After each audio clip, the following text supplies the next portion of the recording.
로마의 한 원로원 의원이 수브라 지구를 걷고 있었습니다. 그곳은 로마에서 가장 악명 높은 홍등가였죠. 그런데 그가 본 것은 믿을 수 없는 광경이었습니다.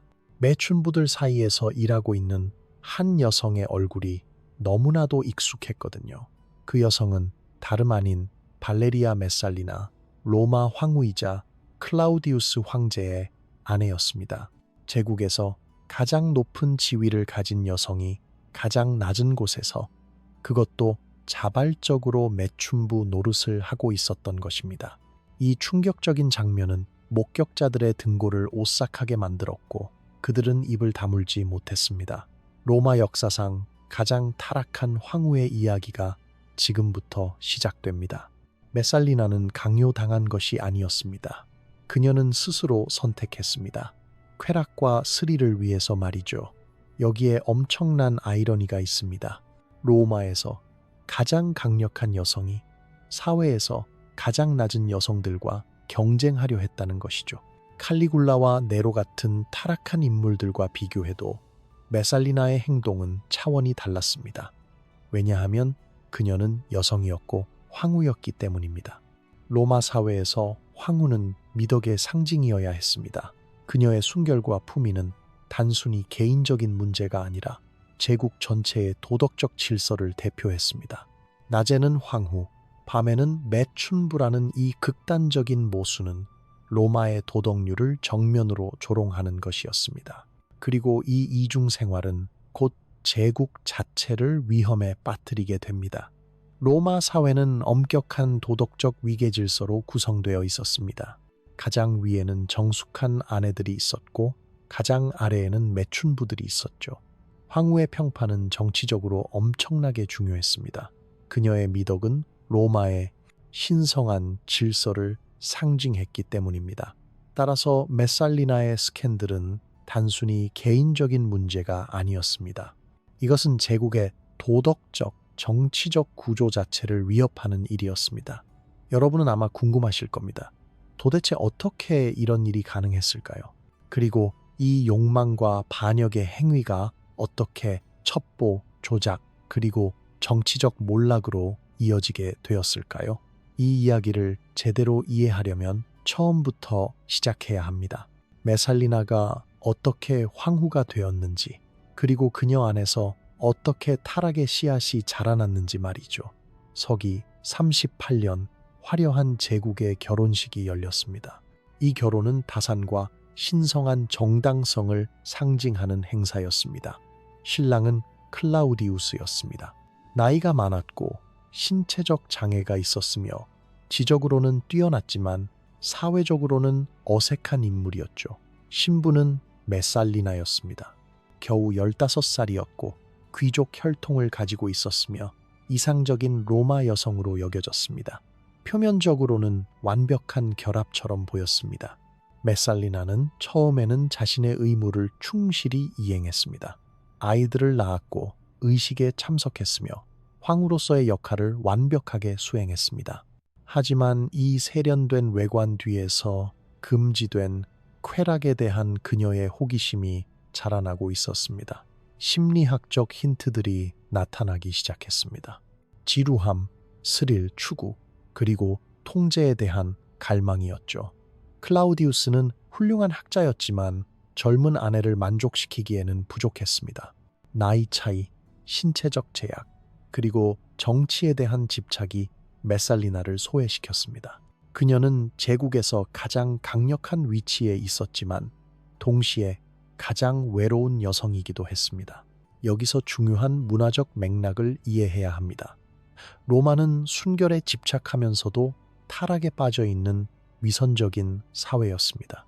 귀족들은 공개적으로는 도덕을 설교했지만 사적으로는 온갖 방탕한 행위를 즐겼습니다. 메살리나의 행동은 사실 제국 로마 자체의 모순을 반영하는 것이었습니다. 그녀는 단지 이 위선을 극단으로 밀어붙였을 뿐이죠. 처음에는 작은 반항 행위들로 시작되었습니다. 경비병들을 물리치고 변장을 하고 로마를 돌아다니는 것이었죠. 처음에는 무해한 일탈처럼 보였지만 점차 계획적인 일탈로 변해갔습니다. 호기심으로 시작된 것이 집착으로 진화하는 결정적인 순간이 다가오고 있었습니다. 그리고 그 전환점이 찾아왔습니다. 서기 40년 사투르날리아 축제 기간이었습니다. 이 축제는 로마에서 역할이 뒤바뀌고 규범이 완화되는 특별한 시기였죠. 주인과 노예가 자리를 바꾸고 평소에는 용납되지 않는 행동들이 허용되었습니다. 메살리나는 이 축제를 이용해 눈에 띄지 않게 로마의 쾌락 지구에 침투했습니다. 그녀는 금발 가발을 쓰고 값싼 옷을 입고 향수를 뿌렸습니다. 그리고 매춘업소의 주인에게 다가가 단 하룻밤만 일하게 해달라고 자원했습니다. 그날 밤은 악명 높은 밤이 되었습니다. 메살리나는 모든 매춘부들을 능가하는 성과를 보여주었습니다. 매춘업소 직원들과 손님들은 충격을 받았습니다. 다른 여성들이 지쳐서 멈출 때 그녀는 계속했습니다. 그녀를 움직인 것은 단순한 욕망이 아니라 지배하려는 심리적 강박이었습니다. 이 경험은 중독성이 있었고 그녀의 권력 감각을 새롭게 정의했습니다. 가장 높은 곳에 있는 여성이 가장 낮은 행위를 함으로써 자신의 손댈 수 없는 지위를 확인하는 기묘한 역설이었던 것이죠. 그녀에게 이것은 해방이었습니다. 궁정에 질식할 듯한 예절에서 벗어나 자신의 욕망을 마음껏 표현할 수 있는 공간이었습니다. 메살리나의 이후 방문들은 무작위가 아니었습니다. 그녀는 기술을 연구했고 변장을 완벽하게 했으며 안전한 경로를 파악했습니다. 그녀는 자신을 밤에 안전하게 호위해줄 하인들의 비밀 네트워크를 구축했습니다. 그녀의 성적 행위는 단순한 쾌락이 아니라 통제의 한 형태가 되었습니다. 이것은 심리학적으로 매우 흥미로운 현상입니다. 나르시시즘, 노출증, 그리고 권력의 역전이 결합된 것이죠. 그녀는 굴욕 속에서 황홀경을 찾았습니다. 왜냐하면 그것이 그녀의 손댈 수 없는 지위를 확인시켜 주었기 때문입니다. 아무리 낮은 곳에 가도 그녀는 여전히 황후였고 원하면 언제든 돌아갈 수 있었습니다. 이 안전망이 그녀를 더욱 대담하게 만들었습니다. 로마 전역에 소문이 퍼지기 시작했습니다. 신비로운 귀족 매춘부에 대한 이야기였습니다. 전문가들과 경쟁하는 정체불명의 엘리트 여성에 대한 속삭임이었죠. 사람들은 추측했습니다. 몰락한 귀족 부인일까? 빚을 갚기 위해 나선 누군가일까? 아니면 단지 스릴을 즐기는 부유한 여성일까? 진실은 그들의 상상을 훨씬 뛰어넘었습니다. 하지만 메살리나는 여기서 멈추지 않았습니다. 단순히 매춘업소를 방문하는 것으로는 더 이상 충분하지 않았습니다.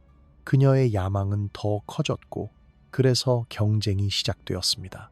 서기 41년 메살리나는 성적 지구력 경쟁을 조직하기 시작했습니다. 그녀는 유명한 창녀들과 대결했습니다.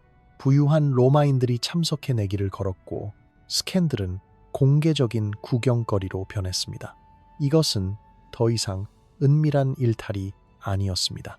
이것은 공개적인 도전이었습니다. 그리고 가장 유명한 대결이 스킬라와의 결투였습니다. 스킬라는 로마에서 가장 유명한 매춘부였습니다. 수년간 경험을 쌓은 전문가였죠. 규칙은 간단했습니다. 황혼부터 새벽까지 누가 더 많은 손님을 받는지 겨루는 것이었습니다. 승자는 명예와 상금을 받게 됩니다. 경쟁이 시작되었습니다. 스킬라는 자신의 기술을 과시하며 빠르게 진행했습니다. 하지만 메살리나는 다른 접근 방식을 취했습니다. 그녀는 각 손님에게 완전히 집중했고 그들을 만족시키는 데 필요한 시간을 썼습니다. 시간이 지나면서 스킬라가 지치기 시작했습니다. 25명의 손님을 받은 후 그녀는 멈췄습니다. 승리를 선언하며 쉬러 갔죠. 하지만 메살리나는 계속했습니다. 30명을 넘어서도 그녀는 멈추지 않았습니다. 관객들은 경악했습니다. 이것은 단순한 경쟁이 아니었습니다. 이것은 심리적 붕괴를 목격하는 것이었습니다. 새벽이 밝았을 때 메살리나는 여전히 손님을 받을 준비가 되어 있었습니다. 그녀는 욕망이 채워지지 않았다고 말했습니다. 로마 엘리트들의 반응은 복잡했습니다. 충격과 공포, 그리고 기묘한 매혹이 뒤섞여 있었습니다. 그들은 자신들이 무언가 금지된 것을, 로마의 핵심에서 썩어가는 무언가를 목격하고 있다는 것을 알았습니다. 메살리나는 성을 정치적 지배의 도구로 재정의하고 있었습니다. 그녀의 굴욕은 그녀의 무기가 되었습니다. 로마의 규범에 대한 심리적 전쟁이었죠. 그녀가 전달한 메시지는 명확했습니다. 저는 원하는 모든 것을 할 수 있고 여러분은 아무것도 할 수 없습니다. 저는 법 위에 있습니다. 도덕 위에 있습니다. 저는 황후입니다. 그리고 이 성공은 더 큰 야망을 불러일으켰습니다. 성과 통제의 제국을 만들려는 야망이었죠. 이런 황당한 경쟁들이 그녀의 욕망을 채워줄 수 있었을까요? 물론 아니었습니다. 서기 42년, 메살리나는 한 단계 더 나아갔습니다. 그녀는 빌라로 위장한 비밀 고급 매춘업소를 설립했습니다. 이곳의 직원은 귀족 여성들이었고 고객은 로마에서 가장 강력한 남성들이었습니다. 이것은 단순한 매춘업소가 아니었습니다. 이것은 권력의 도구였습니다. 정보를 수집하고 영향력을 행사하기 위해 섹스를 무기로 사용하는 정교한 시스템이었습니다. 귀족 여성들은 어떻게 모집되었을까요? 강압에 의해서였습니다. 메살리나는 협박을 사용했습니다. 가족의 재산에 대한 위협, 남편의 경력에 대한 위협이었죠. 참여는 자발적으로 보이도록 만들어졌지만 거부는 파멸을 의미했습니다. 시스템은 교묘했습니다. 여성들에게 선택권이 주어진 것처럼 보였습니다. 하지만 실제로는 선택의 여지가 없었습니다. 메살리나는 각 여성의 약점을 알고 있었고 그것을 이용했습니다. 어떤 이들은 빚 때문에, 어떤 이들은 스캔들을 막기 위해, 또 어떤 이들은 가족을 보호하기 위해 참여했습니다. 일단 들어오면 빠져나갈 수 없었습니다. 그들 자신도 이제 공범이 되었고 폭로하면 자신도 파멸하기 때문이었습니다. 이것은 완벽한 함정이었습니다. 그리고 고객들은 로마의 권력 구조의 핵심이었습니다. 원로원 의원들, 장군들, 부유한 상인들이었죠. 그들은 은밀함과 품질을 약속받고 찾아왔습니다. 하지만 그들이 모르는 것이 있었습니다. 모든 것이 기록되고 있다는 것이었죠. 메살리나의 하인들은 대화와 행동을 기록했습니다. 정보는 무기가 되었습니다. 성적 만남을 첩보 활동으로 바꾸는 것이었죠. 이것은 역사상 가장 정교한 허니 트랩 시스템 중 하나였습니다. 메살리나는 어떤 원로원 의원이 음모를 꾸미고 있는지, 어떤 지휘관이 부패했는지 알았습니다. 그녀의 성적 네트워크는 클라우디우스의 통치 아래 진짜 정부가 되었습니다. 로마의 결정들이 수치심의 사적 빚을 반영하기 시작했습니다. 원로원에서 투표가 이루어졌지만 결과는 이미 침실에서 결정되어 있었습니다. 장군들이 임명되었지만 그들의 충성심은 황제가 아니라 그들의 비밀을 쥐고 있는 여성에게 있었습니다. 이것의 영향은 엄청났습니다. 가족들이 파괴되었고 결혼이 협박당했으며 충성심이 부패했습니다. 제국의 도덕적 기반이 에로틱한 조작 아래 무너졌습니다. 로마 사회의 구조 자체가 흔들리고 있었습니다. 사람들은 서로를 신뢰할 수 없었습니다. 모두가 메살리나의 네트워크에 연루되어 있거나 연루될 수 있었기 때문입니다. 심리학적으로 이것은 매혹적입니다. 메살리나의 매춘업소는 궁극적인 통제를 나타냅니다. 육체적, 감정적, 정치적 통제였죠. 그녀에게 섹스는 지배와 같았고 굴욕은 안정과 같았습니다. 그녀는 가장 친밀한 순간에 가장 강력한 남성들을 통제함으로써 로마 자체를 통제했습니다. 하지만 인간의 욕망에는 한계가 없습니다. 특히 권력과 결합되었을 때는 말이죠. 서기 44년이 되자 비밀은 그녀를 지루하게 만들었습니다. 그녀는 화려한 공개 난교를 조직하기 시작했습니다. 이것들은 신을 기리는 종교 축제라고 주장되었고 공무원들의 참석이 강요되었습니다. 의식은 형식적으로 시작되었지만 대규모 성적 공연으로 발전했습니다. 참가자들은 갇혀 있었습니다. 거부는 정치적 자살을 의미했기 때문입니다. 메살리나는 참석하지 않는 사람은 불충실하다고 선언했습니다. 그래서 그들은 왔습니다. 원로원 의원들, 장군들, 심지어 종교 지도자들까지도요. 이것은 심리전이었습니다. 참가자들은 공개적으로 굴욕을 당했습니다. 수치심이 그들을 침묵 속에 묶어놓았습니다. 그들은 서로에 대한 증인이 되었고 따라서 서로를 보호해야 했습니다. 한 사람이 말하면 모두가 무너졌습니다. 메살리나는 이것을 알았고 이용했습니다. 그녀는 경쟁자들이 그녀 앞에서 공연하도록 강요했고 그들의 존엄성을 지워버렸습니다. 한 원로원 의원이 그녀의 명령을 거부하려 했습니다. 다음 날 그의 아들이 체포되어 반역 혐의를 받았습니다. 메시지는 명확했습니다. 복종하거나 고통받거나 선택하세요. 그리고 그녀는 한계를 더 밀어붙였습니다. 엘리트들의 아들과 딸들을 참여시키기 시작한 것입니다. 이것은 체계적인 도덕적 부패로의 한 걸음이었습니다. 부모들은 자신을 폭로하지 않고는 아이들을 보호할 수 없었습니다. 그래서 그들은 침묵했고 그들의 침묵은 공범이 되었습니다. 로마는 공포 아래 있었습니다. 외국 외교관들은 로마 지도자들 사이에서 불규칙한 행동을 알아차렸습니다. 강력한 남성들이 떨고 있었고 회피하고 있었으며 이상하게 행동하고 있었습니다. 로마의 힘이 의심받기 시작했습니다. 메살리나의 성적 테러 통치는 정치를 복종으로 변모시켰습니다. 그럼에도 불구하고 클라우디우스는 몰랐습니다. 아니, 어쩌면 알고 싶지 않았을지도 모릅니다. 그는 자신의 연구와 행정 업무에 몰두해 있었습니다. 측근들은 그에게 소문을 말하려 했지만 그는 거부했습니다. 그의 아내가 그런 일을 할 리 없다고 말했죠. 그는 증거를 요구했고 아무도 감히 증거를 제공하지 못했습니다. 메살리나는 너무 강력했고 그녀의 네트워크는 너무 광범위했습니다. 하지만 모든 제국은 무너집니다. 그리고 메살리나의 제국도 예외가 아니었습니다. 그녀의 몰락은 그녀 자신의 오만함에서 비롯될 것이었습니다.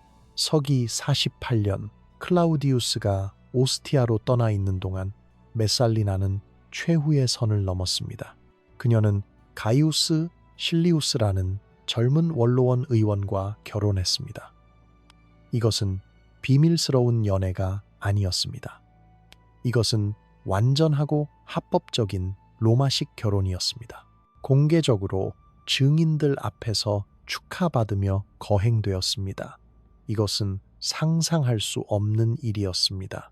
황후가 황제와 여전히 결혼한 상태에서 다른 남자와 결혼한 것입니다. 로마법에 따르면 그녀의 실리우스와의 결혼은 합법적이었습니다. 클라우디우스가 살아있는 동안에도 말이죠. 로마는 두 제국 사이에 잠재적 내전에 직면했습니다. 메살리나는 망상에 빠져 있었습니다. 그녀는 실리우스의 황후로 행동하기 시작했고 단순히 클라우디우스를 대체할 수 있다고 믿었습니다. 그녀는 대관식을 계획했습니다. 완전한 성적, 정치적 정복의 환상이었죠. 그녀의 논리는 뒤틀려 있었지만 나름대로 일관성이 있었습니다. 그녀는 생각했습니다. 저는 이미 로마를 통제하고 있어요.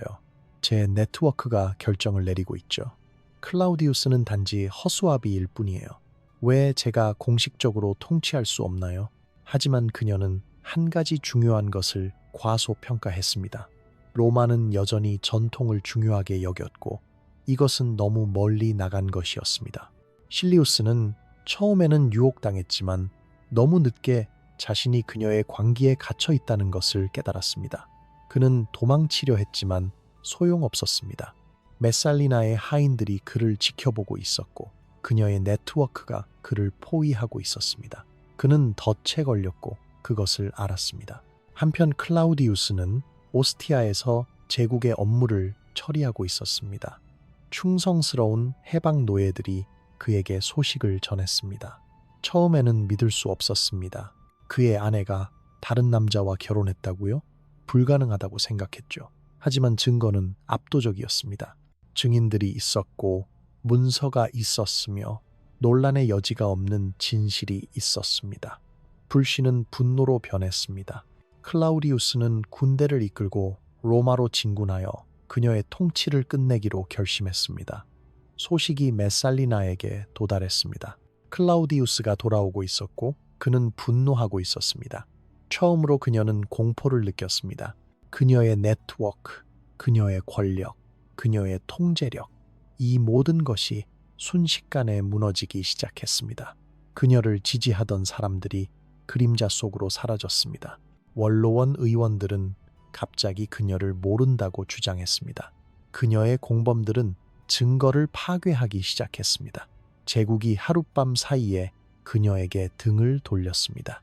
권력은 환상이었고 그 환상이 산산조각 나고 있었습니다. 클라우디우스의 군대가 메살리나의 정원을 포위했습니다. 그녀는 새로운 결혼을 축하하고 있었는데 갑자기 자신이 포위당했다는 것을 알게 되었습니다. 공황이 그녀의 지지자들 사이에 퍼졌습니다. 실리우스는 도망치려 했지만 체포되었습니다. 다른 이들은 자비를 구걸했습니다. 메살리나는 혼자 남겨졌습니다. 역사적 기록들은 그녀의 마지막 순간을 묘사합니다. 부정과 반항 사이를 오가는 모습이었죠. 한순간 그녀는 클라우디우스가 자신을 용서할 것이라고 확신했습니다. 그녀는 항상 그를 조종할 수 있었으니까요. 하지만 다음 순간 그녀는 현실을 깨달았습니다. 이번에는 달랐습니다. 그녀가 너무 멀리 갔던 것입니다. 그녀는 클라우디우스를 만나려 했습니다. 아이들을 데리고 가서 그의 자비심에 호소하려고 했죠. 하지만 그의 해방 노예들이 그것을 막았습니다. 그들은 그녀가 클라우디우스에게 접근하면 다시 그를 조종할 것이라는 것을 알았습니다. 그래서 그들은 그녀를 정원에 가둬두었습니다. 수치심이 더 이상 그녀를 보호하지 못했습니다. 두려움에 기반한 권력이 즉시 무너졌습니다. 메살리나는 마침내 이해했습니다. 그녀의 게임이 끝났다는 것을. 그녀는 자신의 어머니에게 메시지를 보냈습니다. 존엄하게 죽을 수 있도록 도와달라고 했습니다. 하지만 그녀의 어머니조차 거절했습니다. 메살리나는 완전히 버림받았습니다. 클라우디우스는 그녀의 즉각적인 처형을 명령했습니다. 군인들이 정원에 들어갔습니다. 메살리나는 단검을 들고 있었지만 자살할 용기가 없었습니다. 그녀는 평생 다른 사람들을 지배해왔지만 자신조차 통제할 수 없었습니다. 군인들이 이를 마무리했습니다. 로마에서 가장 강력한 여성이 정원의 먼지 속에서 죽었습니다. 그녀의 시신은 그녀의 어머니에게 전달되었습니다. 장례식은 조용했고 빠르게 치러졌으며 영예는 없었습니다. 하지만 죽음은 끝이 아니었습니다. 클라우디우스는 더 나아갔습니다. 그는 담나티오 메모리아에를 명령했습니다. 공식적인 망각의 형벌이었죠. 메살리나의 이름이 기록에서 지워졌습니다. 그녀의 조각상들이 파괴되었습니다. 그녀의 이미지들이 공공장소에서 제거되었습니다. 로마는 그녀가 존재했다는 사실 자체를 지우려 했습니다. 이것은 단순한 처형이 아니었습니다. 이것은 역사에서의 지워짐이었습니다. 로마인들에게 이것은 죽음보다 더한 형벌이었습니다. 기억되지 않는다는 것은 결코 존재하지 않았다는 것을 의미했기 때문입니다. 역사적 여파는 복잡했습니다. 클라우디우스는 도덕법을 개혁하여 그녀의 영향력을 지우려 했습니다. 로마는 도덕적 재건의 짧은 시대로 진입했습니다. 하지만 부패는 지속되었습니다. 메살리나는 증상이었지 원인이 아니었기 때문입니다. 로마 사회의 뿌리 깊은 위선과 타락은 그녀가 사라진 후에도 남아 있었습니다. 역사가들은 지금도 논쟁합니다. 메살리나는 타락한 미친 여자였을까요? 아니면 로마의 위선의 산물이었을까요? 진실은 아마도 둘 다일 것입니다. 그녀는 개인적인 선택을 했지만 그 선택들은 그녀가 살던 부패한 시스템에 의해 형성되고 가능하게 되었습니다. 그녀의 이야기는 절대 권력과 도덕적 부패에 대한 경고가 되었습니다.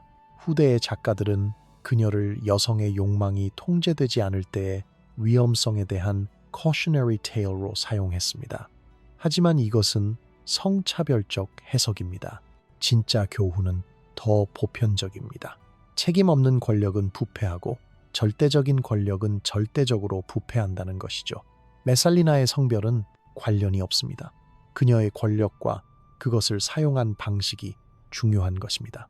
심리학적으로 메살리나의 이야기는 매혹적입니다. 그녀의 욕망은 쾌락을 위한 것이 아니라 통제를 위한 것이었습니다. 지배의 황홀경이었죠. 그녀는 가장 친밀한 순간에 가장 강력한 남성들을 통제함으로써 권력을 느꼈습니다. 이것은 심리학에서 말하는 보상적 행동의 한 형태입니다. 그녀는 어린 나이에 나이 많은 남자와 결혼했고 정치적 폰처럼 사용되었습니다. 그래서 그녀는 자신만의 방식으로 통제력을 되찾으려 했습니다. 그녀의 성적 행위는 반란이었습니다. 자신을 도구로 취급한 시스템에 대한 반항이었죠. 하지만 그녀의 몰락은 권력에 기반한 변태가 궁극적으로 자기 파괴적이라는 것을 증명합니다. 메살리나는 모든 것을 통제할 수 있다고 믿었습니다. 하지만 그녀는 한 가지를 잊었습니다. 두려움에 기반한 권력은 깨지기 쉽다는 것을요. 사람들이 더 이상 두려워하지 않는 순간 그 권력은 사라집니다. 그리고 그것이 정확히 일어난 일입니다. 클라우디우스가 돌아왔을 때 두려움이 분노로 바뀌었고 그녀의 제국은 무너졌습니다. 더 넓은 역사적 의미는 제국이적이 아니라 내부 부패로부터 무너진다는 것을 보여줍니다. 메살리나의 이야기는 로마 쇠퇴의 미시적 모델입니다. 외관상으로는 강력하고 영광스러웠지만 내부는 썩어가고 있었습니다. 도덕적 부패가 정치적 쇠퇴를 예고했습니다. 로마가 외부 침략자들에게 무너지기 훨씬 전에 그것은 이미 내부에서 무너지고 있었습니다. 메살리나는 이 과정의 상징이었습니다. 그녀의 개인적인 타락은 제국의 체계적 부패를 반영했습니다. 흥미롭게도 메살리나의 이야기는 담나티오 메모리아에도 불구하고 살아남았습니다. 로마가 그녀를 지우려 했음에도 불구하고 역사가들은 그녀에 대해 썼습니다. 유베날리스, 타키투스, 수에토니우스, 카시우스, 디오, 이들은 모두 그녀의 이야기를 기록했습니다. 왜일까요? 그녀의 이야기가 너무 충격적이어서 잊을 수 없었기 때문입니다. 그것은 도덕적 교훈, 정치적 경고, 그리고 인간 본성에 대한 연구로 기능했습니다. 역설적으로 그녀를 지우려는 시도가 그녀를 불멸로 만들었습니다. 현대의 우리는 메살리나의 이야기에서 무엇을 배울 수 있을까요? 첫째, 권력에는 책임이 따라야 한다는 것입니다. 제약 없는 권력은 불가피하게 남용됩니다. 둘째, 사회의 도덕적 건강이 정치적 안정성에 중요하다는 것입니다. 엘리트가 부패하면 전체 시스템이 고통받습니다. 셋째, 비밀과 두려움에 기반한 권력은 지속 가능하지 않다는 것입니다. 진실은 결국 드러나고 두려움은 결국 분노로 변합니다. 메살리나의 이야기는 또한 역사에서 여성의 권력에 대한 흥미로운 사례 연구입니다. 그녀는 공식적인 정치적 권력이 없었습니다. 여성은 로마에서 투표하거나 공직을 맡거나 법적으로 독립적일 수 없었습니다. 그래서 그녀는 비공식적인 수단을 통해 권력을 추구했습니다. 성, 협박, 조작이었죠. 이것은 여성이 본질적으로 조작적이라는 것을 의미하지 않습니다. 이것은 공식적인 권력 구조에서 배제된 사람들이 대안적인 경로를 찾는다는 것을 의미합니다. 메살리나의 방법은 끔찍했지만 그녀의 동기는 이해할 수 있습니다. 그녀는 자신이 살던 가부장적 시스템에서 힘을 찾고 있었습니다. 물론 이것이 그녀의 행동을 정당화하지는 않습니다. 그녀는 무고한 사람들을 해쳤고 사회를 부패시켰으며 제국을 불안정하게 만들었습니다. 그녀는 피해자이자 가해자였습니다. 시스템에 의해 형성되었지만 그 시스템을 그 강무도한 방식으로 악용했습니다. 이 복잡성이 그녀의 이야기를 2000년이 지난 지금도 매력적으로 만듭니다. 그녀는 단순한 악당이 아니라 모순의 인물입니다. 강력하면서도 무력하고 지배적이면서도 절망적이며 통제하면서도 통제불능이었습니다. 역사는 순환합니다. 메살리나의 이야기의 요소들, 성스캔들, 정치적 부패, 권력 남용, 도덕적 위선, 이것들은 오늘날에도 여전히 우리와 함께 있습니다. 이름과 얼굴은 바뀌지만 패턴은 반복됩니다. 그래서 우리는 역사를 공부합니다. 과거를 이해함으로써 현재를 더 잘 이해하고 미래를 예측할 수 있습니다. 메살리나의 이야기는 단순히 고대의 스캔들이 아닙니다. 그것은 권력, 욕망, 부패의 본질에 대한 영원한 교훈입니다. 로마 제국은 메살리나의 죽음 이후 수세기 동안 지속되었습니다. 하지만 그녀가 드러낸 균열들은 결코 완전히 치유되지 않았습니다. 네로, 도미티아누스, 그리고 다른 폭군들이 뒤따랐고 각각 새로운 방식으로 부패를 가져왔습니다. 제국은 천천히 내부에서 썩어갔고 외부의 압력이 마침내 그것을 무너뜨렸을 때 그것은 이미 속이 비어 있었습니다. 메살리나는 이 과정의 시작이 아니었지만 그녀는 그것의 극적인 상징이었습니다. 그녀의 극단적인 행동은 더 깊은 체계적 문제들을 드러냈습니다. 오늘날 우리는 메살리나를 어떻게 판단해야 할까요? 역사는 그녀에게 가혹했습니다. 대부분의 기록은 그녀의 적들에 의해 쓰여졌습니다. 우리는 그녀의 관점을 알지 못합니다. 그녀의 목소리는 침묵했습니다. 어쩌면 그녀의 이야기에는 우리가 결코 알 수 없는 측면들이 있을지도 모릅니다. 어쩌면 그녀는 생존하려 했을지도, 가부장적 시스템에서 자율성을 찾으려 했을지도, 혹은 그녀 자신의 방식으로 권력을 행사하려 했을지도 모릅니다. 하지만 이것들은 추측일 뿐입니다. 우리가 가진 것은 역사적 기록뿐이고 그것들은 명확합니다. 그녀는 권력을 남용했고 사람들을 해쳤으며 제국을 불안정하게 만들었습니다. 그럼에도 불구하고 그녀의 이야기는 단순한 비난을 넘어섭니다. 그것은 인간 욕망의 복잡성, 권력의 부패성, 그리고 사회적 위선의 위험성에 대한 탐구를 초대합니다. 메살리나는 괴물이었습니까? 확실히 그녀의 행동은 괴물 같았습니다. 하지만 그녀는 또한 인간이었습니다. 결함이 있고 손상되고 자신의 욕망과 야망에 의해 움직이는 인간이었죠. 그녀를 이해하는 것은 그녀를 용서하는 것이 아닙니다. 그것은 권력이 어떻게 부패하는지, 사회가 어떻게 개인의 최악을 가능하게 하는지, 그리고 제국이 어떻게 내부에서 무너지는지를 이해하는 것입니다. 로마의 가장 타락한 황후의 이야기가 여러분을 불편하게 만들었다면 기억하세요. 역사는 새로운 변장 속에서 반복됩니다. 권력, 욕망, 부패의 패턴은 변하지 않습니다. 오직 배경과 등장인물들만 바뀔 뿐입니다. 메살리나의 이야기는 고대 로마에서 끝나지 않습니다. 그것은 권력이 제약 없이 행사되고 도덕이 편의를 위해 희생되는 모든 곳에서 계속됩니다. 우리는 과거로부터 배워야 합니다. 그렇지 않으면 우리는 같은 실수를 반복하도록 저주받습니다. 만약 여러분이 이 어둡고 금지된 역사의 이야기를 흥미롭게 들으셨다면 좋아요를 눌러주세요. 그리고 과거에 더 많은 숨겨진 진실을 듣고 싶으시다면 구독 버튼을 꼭 눌러주시기 바랍니다. 이 채널을 지원하고 새로운 영상을 조기에 시청하고 싶으시다면 멤버십 프로그램에 가입해주세요. 여러분의 지원이 이런 심층적인 역사 이야기를 계속 만들 수 있게 해줍니다. 그리고 댓글로 여러분의 생각을 자유롭게 공유해주세요.